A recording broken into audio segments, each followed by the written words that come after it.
Good evening, ladies and gentlemen. Welcome to Conversation with Professor PLO Lumumba, brought to you by Tiamo Hotle Morapi Foundation. Professor Lumumba, across the continent and globally, you have reiterated sentiments of great Africans like Professor Haile Selassie, Kwame Nkrumah, Mwalimu Nyerere of Tanganyika, Isuju Noel of Burkina Faso. Are the visions still possible? Can Africa abolish colonial borders? Can Africa still have one currency? All the dreams of the African continent are still valid. Whenever we think about Africa, I always remind my fellow Africans that we must go back to the month of May 1963, when the 32 heads of states and governments of the then independent African countries gathered in Addis Ababa, Ethiopia. The chief high priest, if you may, of the Pan African movement was Kwame Nkrumah. The reason why we mention Kwame every so often is because he had a sense of urgency which no other leader had. He was acutely conscious that even after regaining independence, there was another more sinister adversary, much more pernicious, the neo-colonial construct.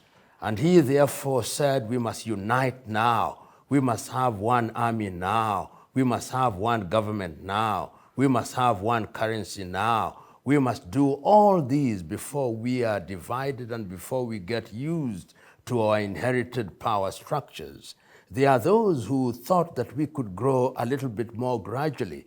In that group, there was Kambarage Nyerere of Tanzania, who in 1994 actually said, Nkrumah was right, we were wrong. We should have done it then. But that notwithstanding, it gladdens my heart that the African Union under Agenda Africa 2063 has now recognized that indeed the long-term health of Africa not only requires but demands that we are united. And I see a number of movements in the recent past which suggest to me that we are beginning to move in the right direction.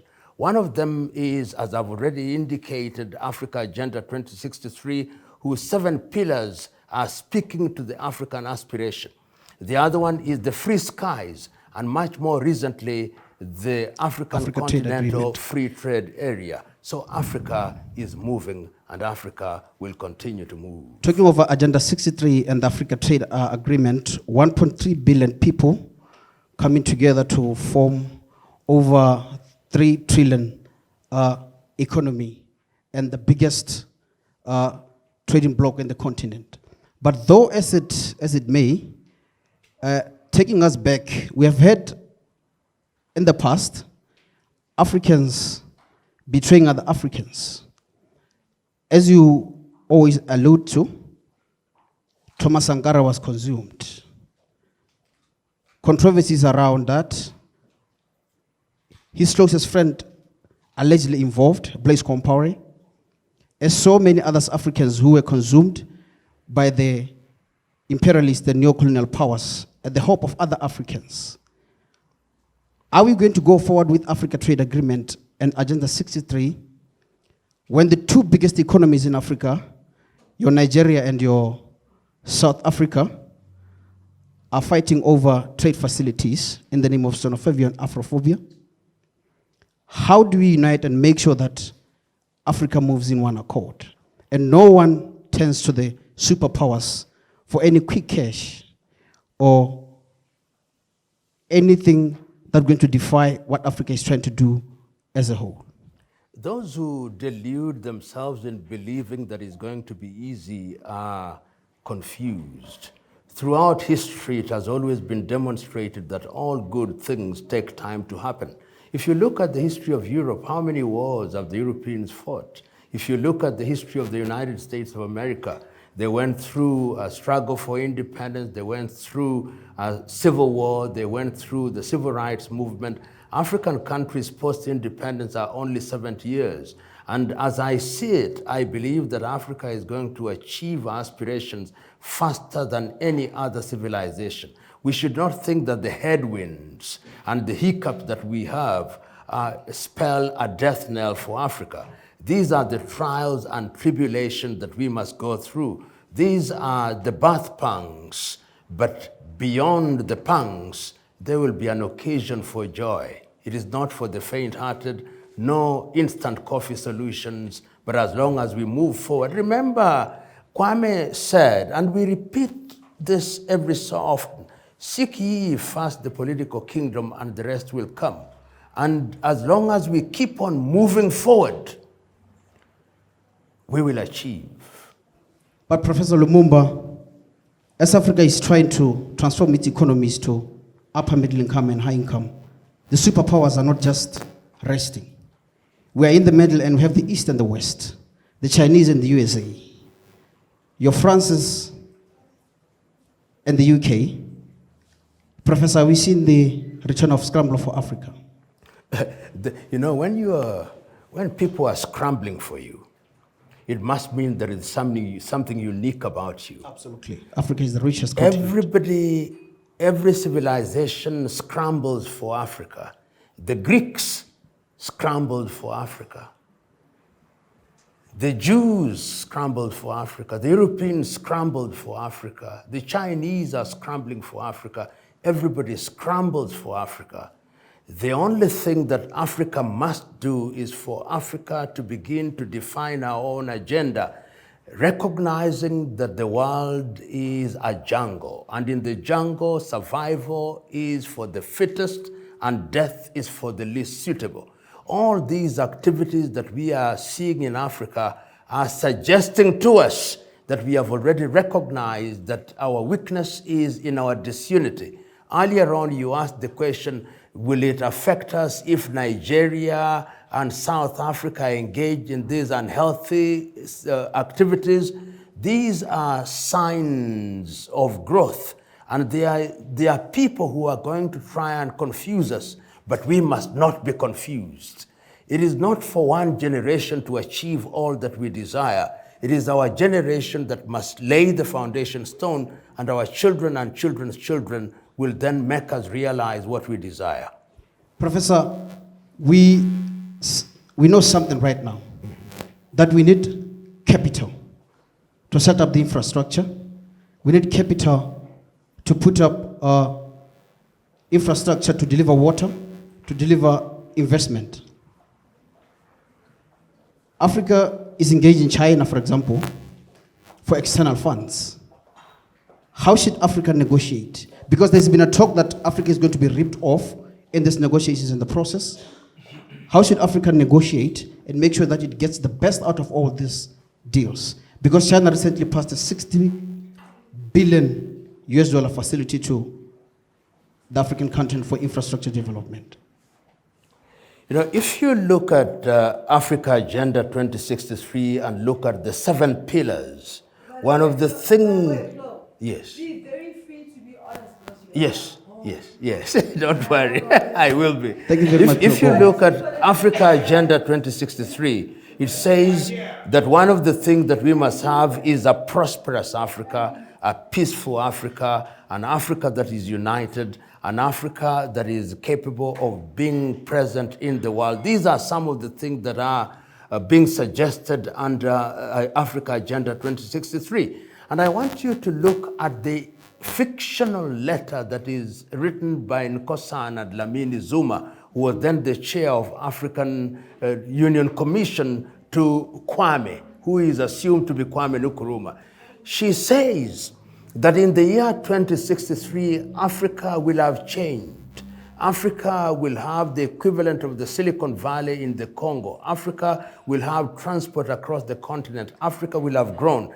And I have no doubt in my mind that Africa has the wherewithal and the recognition that we must engage the world in unity is in itself very critical. It is impossible for little Botswana with a population of 2 million to negotiate with China with a population of 1.4 billion. It is like putting a heavyweight boxer with a featherweight in a ring. It is murder, as Julius Nyerere would have said. What you do is you want another heavyweight, Africa with a population of 1.3 billion, negotiating with China with a population of 1.4 billion, then you have equals. In terms of resources, what don't we have? If it is agriculture, we have it. If it is minerals, we have them. If it is natural resources of all descriptions, we have them. And even the human resource, we have it. What we must do is to harness all those resources and engage China from a position of strength, engage the United States from a position of strength, engage Europe from a position of strength. That is why people don't want Africa to unite. Because the day we unite, the world will never be the same again. Yeah. Thank you very much, Professor Lumumba. Should we perhaps start negotiating these deals? For a start, as a bloc, as SADC, then the Eastern Bloc, ECOWAS, the Central Africa, so forth, and then we gradually emerge as a one African bloc. There are a number of things that are happening, not two. If you look at Africa now, Africa is organized under regional blocks. SADC with 14 countries, we have ECOWAS, we have the East African Community, we have Central Africa, we have the Maghreb, and we also have COMESA. All these are building blocks. There are certain things that are unique to SADC, which SADC can negotiate as SADC. There are certain things that are unique to ECOWAS, which it can negotiate as such, and East African Community. But ultimately, the desire is that we negotiate as one. And that is the foundation philosophically and practically of the African continental free trade area, that going forward, if you want to come to Africa, negotiate with us as Africa. And not many people are happy with that, because when you begin to negotiate with us as Africa, then you will not take advantage of us. You'll not take advantage of Ghana or Cote d'Ivoire with her cocoa. You will not take advantage of the Democratic Republic of Congo because of our coltant or rare earth, or Niger or Botswana with her diamond. You will negotiate with a continent which knows what it wants, with the people who have clear aspirations, clear goals. And that is what we must be talking about loudly and clearly. And happily, we now have a secretariat of SCTF in Accra, Ghana. The next thing is we go forward, and go forward in a structured way. Towards our conclusion, bring you closer to home, Africa's model democracy. Just over 2 million people, 53 years of independence, 17% unemployment rate, 60% populated by the youth, going into one of its closely contested elections in its history in 2 weeks to come. We are going to take a minute break, water break. Then I bring in my senior journalist, local journalist, to help us wrap up this conversation about the Botswana. Welcome back, ladies and gentlemen. We just brought the conversation closer to home, Botswana. Professor Lumumba, how does Botswana diversify its economy from overly dependent on diamond revenue? You are Botswana. You must know the history of this country. In 1966, this was a backwater economy.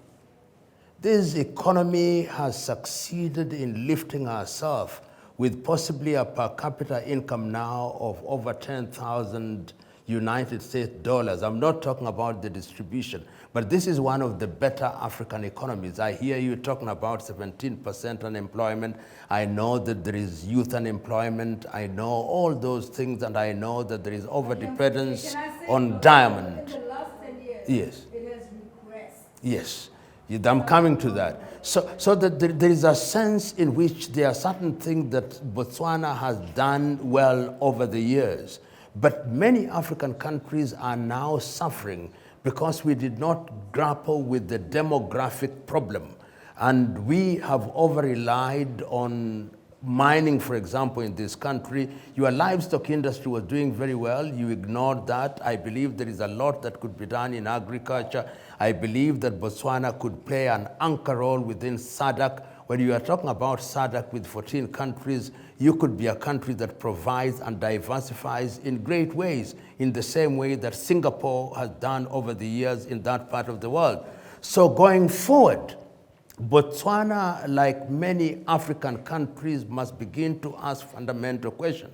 One of them is, what do we do to ensure that we are not over-dependent in any one area? What do we do with tourism, for example? Look at a country like Turkey.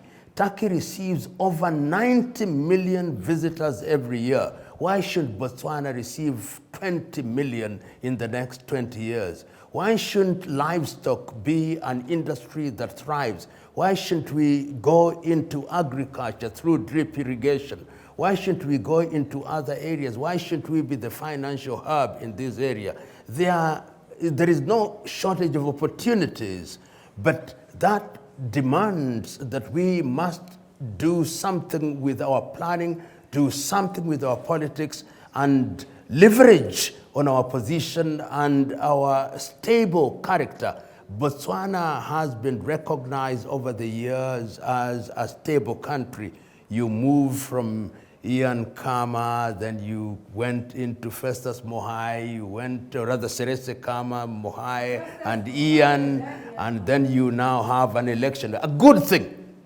And I'm very happy that right now you have an election which is a little bit more vibrant than before. That helps because it begins to bring certain critical issues on the surface. And once you begin to grapple with those issues in a meaningful way, it means that your democracy is maturing and your country is strengthening. So don't be worried about what is happening now. It is, your country is in what one may describe as a maturing stage, which is a good thing. I'll get back to Professor Lumumba. Welcome, Spike Ganetsang. Can we do all that the professor has just alluded to in agriculture, in tourism, in livestock and beef, with state-owned enterprises? Do we still need state-owned enterprises? I say no. I think it is time Botswana and the rest of Africa, in fact, started embracing the concept of privatization and reducing the role of government into a more facilitatory and regulatory role, and letting the private sector thrive. But with countries like Botswana, for example, we are to a very large extent a welfare state. There is a lot of dependency on government. There's a lot of income inequality. So you find that we have a problem where we still have to support our people to help them to rise up. Which brings me to two issues that I would like you to comment on. One, do you believe in the concept of indigenous citizen economic empowerment? That is one. Two, Botswana is now saying, no, we are opening our borders for foreign direct investment, and we want the private sector to come and set up here, and so on and so forth. But then that comes at a time when the citizens are, to a large extent, very underdeveloped, which means that when the moneyed people come in, yes, they will come and create employment and so on, but there is a concern over the level at which citizens are going to play in their own economy. There is a concern over whether Botswana are going to be able to compete, I mean, like on an equal footing with investors if they are now still underdeveloped. Thank you. Let me address two issues. There is this notion that we believe that private sector is a solution to all our problems. I don't share in that view. I hold the view that there must be a mix.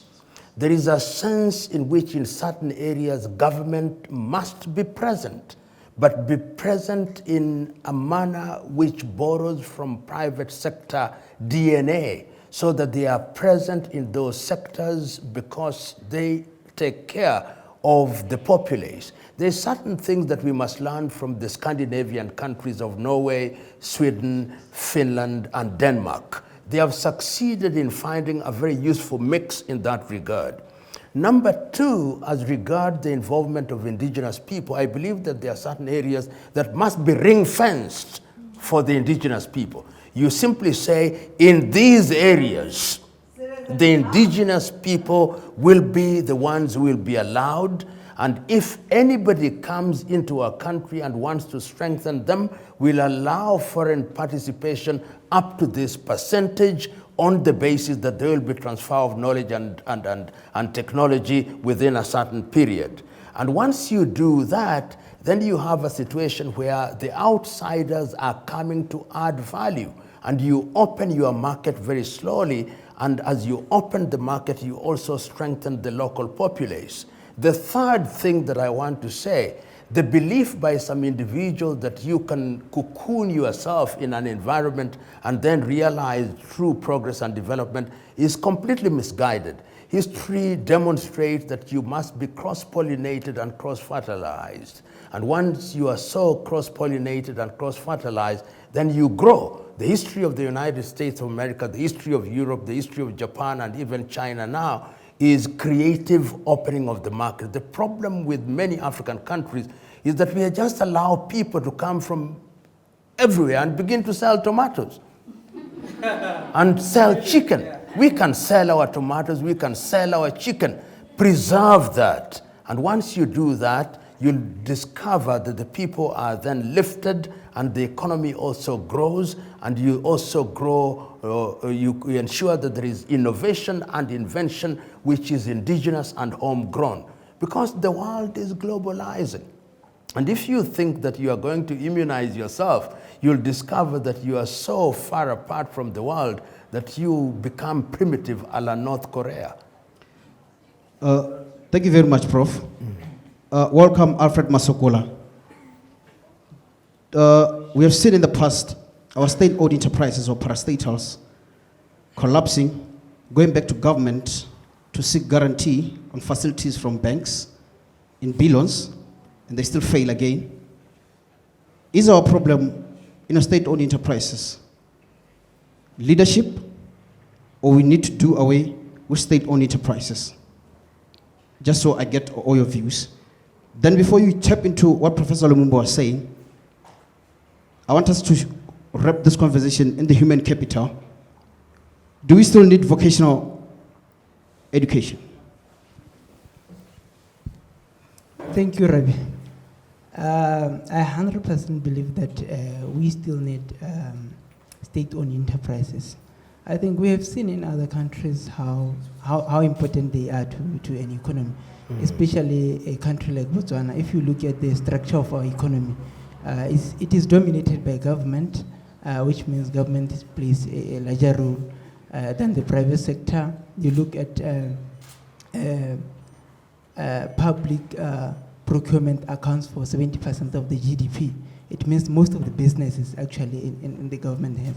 And in terms of the collapsing of these state-owned enterprises, I think it's a problem of leadership and, of course, interference from government, not wanting to appoint the best talents and interfering with what these institutions do.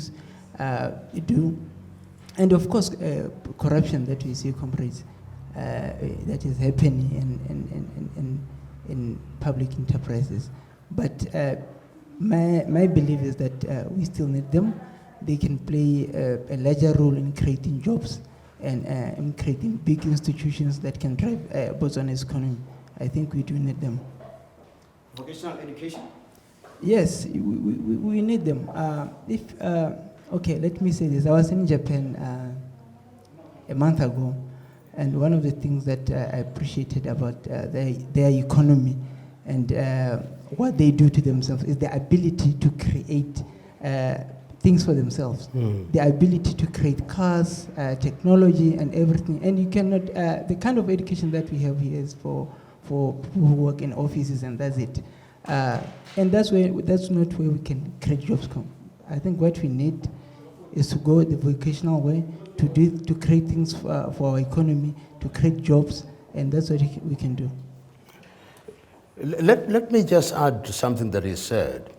There is this assumption that when the state is present in the commercial arena, then it doesn't do well. Look at the Ethiopian Airlines. The Ethiopian Airlines is the only profit-making airline in Africa, and is state-run. What they have done is to ensure that private sector characteristics are given the pride of place in the day-to-day running of the state enterprise. So what one wants is to have an environment where profit is an objective, but also welfarism is an objective. And I think that that can be done, and there are certain areas which you engage in, not for purpose of making profit, but for purposes of providing service to the community. Creating jobs. Yes. Professor, the human capital. As Botswana goes out to seek FDI, partnerships and ventures, investors come here and they say, you know what, it is going to be difficult for me to go to Japan and bring in the human resource here to assemble a car because locally there's no one who does that. There's no one who can do that. I'm going to have to borrow the human capital as expatriates, pay them expatriates allowance, and find places for them to stay. How does Botswana fuel its human capital as a critical component in transforming this economy? Let's go back to education. What kind of education are we offering in our primary schools, in our universities? We've got to revamp our education. Once we revamp our education and ensure that it produces young men and women who are capable of inventing and innovating, then we'll resolve this problem. And permit me to give a few examples. Look at Brazil. Until 1975, Brazil was a coup-prone country. Then the generals came into power in Brazil and they said, we lost so many years, we are going to make Brazil work. Today, Brazil produces jets, which are bought all over the world. Today, Brazil is in the area of innovation and invention. Look at Chile. Until very recently, about 20 years ago, Chile was a backwater country. Today, Chile is a middle-level economy. And what every other country does is first to address education. South Korea is a perfect example that the problem is not geography. Just compare North Korea and South Korea. Apart from launching missiles every so often, what else does North Korea produce? Nothing. But look at South Korea. It produces Samsung phones, it produces LG, it produces cars in Hyundai, it produces many things. The first thing, let us ask ourselves, this education that we inherited from the colonizers, is it serving us? Is it making us innovative and inventive? And once we do that, we ask ourselves, our universities, how many patents are we registering every other year? I believe that it can be done. The very fact that you are asking this question suggests to me that is already an issue not only in Botswana, but in Africa. That is why you hear this talk about STEM, science, technology, engineering, and mathematics. This is now the thing that we are talking about, competency-based education. But the danger is that we are in the business of borrowing things, like we have the watch for keeping time, but it has become more of an ornament rather than an instrument for making us arrive at appointments on time. So we must borrow things and customize them and make them work for us. We can do it. And you must allow me to make this point. You know, sometimes when we talk about Africa, we talk about all the negative things that are happening in Africa, yes, as if nothing good is happening in Africa. I walk across this continent and I am convinced that things are beginning to happen. I come to my country, Kenya, and I see the mobile telephony and mobile money and how we have revolutionized the banking industry. And I think that things can be done.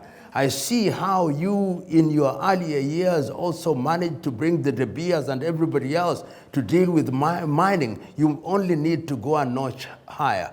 You go to Rwanda, Rwandese are now beginning to assemble telephones in Africa. You begin with assembly, then you begin to manufacture. You go to Uganda, University of Makerere have now come up with a solar-driven bus. It can be done. You go to Nigeria and see the beautiful things that are happening there. You go to Senegal, come to Kenya and see the wind power, the largest wind power farm in Africa. You go to Morocco, there are beautiful things that are happening in Africa. We should not just tell the bad stories. Because when we tell the bad stories, we think that Africa is a continent of nightmares without sweet dreams. There are sweet dreams and occasional nightmares. Prof, can Botswana deliver electric car? Deliver? Electric car.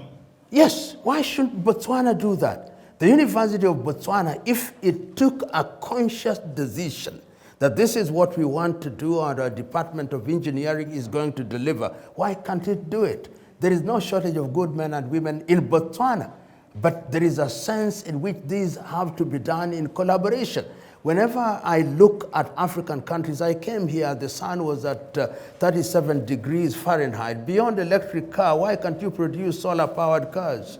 So that you don't, there are many things that can be done. Yes, Prof. And the first thing is to believe that we can do it. Yes. Once we have the belief, look at little Israel. Little Israel is capable of doing amazing things. Why can't Botswana do that? Talking of Israel, Yeah. if you go to Square Mart, one of the least shopping space at the Gaborone CBD, you can find a tomato from Israel. And Israel is just as much as a desert as us, but they produce food for themselves. But in the past, we have failed miserably to produce maize for us, amongst others. Can I tap into your views? Can we produce and deliver a hemp, industrial hemp sector? Fail no more. Fail no more. And you can do that. You can produce industrial hemp. You can do all, there is nothing. Look at what Muammar al-Gaddafi did during the short period that he was in power, and he actually took water from the aquifers in the desert to green Libya. This thing that you think is a desert, this is no desert. This desert can be converted into a green area, and you can produce tomatoes, you can produce everything. With this combination of sun and water, there is nothing that cannot be achieved. And this is where political leadership comes in. When you have men and women who have a vision in positions of political leadership and a population that demands that the best be produced, there is no shortage of what can be achieved. I have no doubt in my mind that Botswana can achieve it. When I read through Kenya's success and how it has been able to use cooperatives in the agriculture and the coffee industry, and even in the banking industry, should Africa tap into that? I think there is a sense in which Kenya has been a leader in the cooperative sector over a long period. And this was very deliberate from the early years, that the only way in which you could encourage small-scale farmers to compete with the large-scale farmers is to put together their little efforts and have them in a cooperative movement. You've seen that, as you already said, in the tea sector, in the coffee sector, in the pyrethrum sector, in the sugar sector, in the fishing sector. Some of them are not as strong as others, but the truth is that the cooperative movement in Kenya is the most successful in Africa, and I believe that there is something to learn from that sector. And indeed, many African countries do come to Kenya. We actually do now have a whole university called the Cooperative University of Kenya, which helps in this area to train other African countries. That is one area of success. In the banking sector, we don't say it as loudly as we should, but Nigeria is one of the leading countries in Africa. Aside from South Africa, Nigeria has major banks, the Zenith Bank, the UBA Bank, the First National Bank, and they are doing very well. And with a population of over 250 million, that is a market that can never be ignored. Another sector in which we ought to gain strength is in the insurance sector. The insurance penetration in many African countries, aside from South Africa, is no more than 3%. And this is a growth area. If we could convince our people to get on not only into life insurance, you get into livestock insurance and all these other types of insurance, pension funds, then we could be going very far going forward. So Africa is a continent that is on a growth trajectory, which we should take advantage of. Thank you, Prof. I'm going to ask my colleagues here to ask last questions.